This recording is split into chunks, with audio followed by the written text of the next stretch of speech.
বড় ভাই, চেয়ারম্যানের বাড়ি যেতে হবে আজকে। চেয়ারম্যানের সাথে আমার কিছু কথা আছে। ওই যেমন হয় চেয়ারম্যানের বাড়ি এটাই। আসেন চেয়ারম্যানের বাড়ি থেকে ঘুরে আসি, কিছু কথা আছে।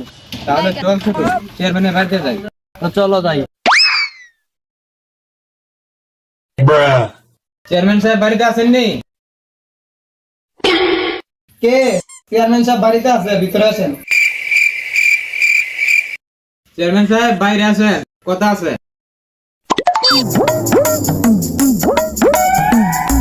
সভাপতি দাঁড়ান, আসতেছে।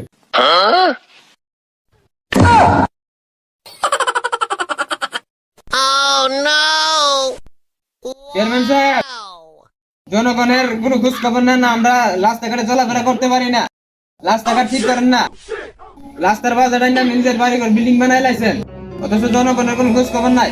আপনি কি পাইছেন?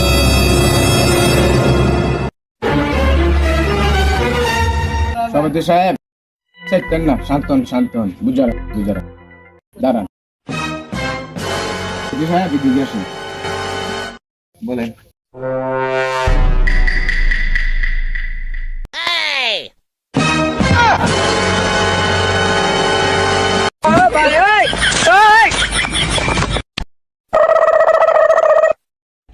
কথা তো ঠিক হয়, চেয়ারম্যানের যদি সরকারের যদি বাজেট না দেয়, চেয়ারম্যান এসে চেয়ারম্যান বাপের বাড়ি টেনে দিব, রাস্তায় ঠিক করে দিত। আপনার তো মুখটা হাগা লাগছে, আপনার ফোয়ার গরম হয়ে গেছে। কারণ আমরা জনগণ কি করবো, রাস্তায় আমরা চলাফেরা করতাম না। আপনার তো রাস্তায় চলাফেরা করুন লাগবে না। তুই বেটা বেশি বুঝাস, যা।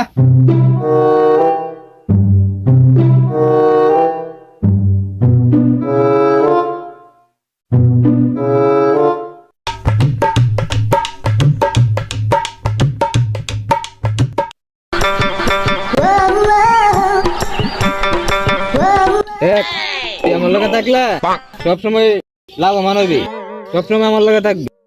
আমার লগে থাকলে তোর লস নাই। ভালোই দাম রইলো।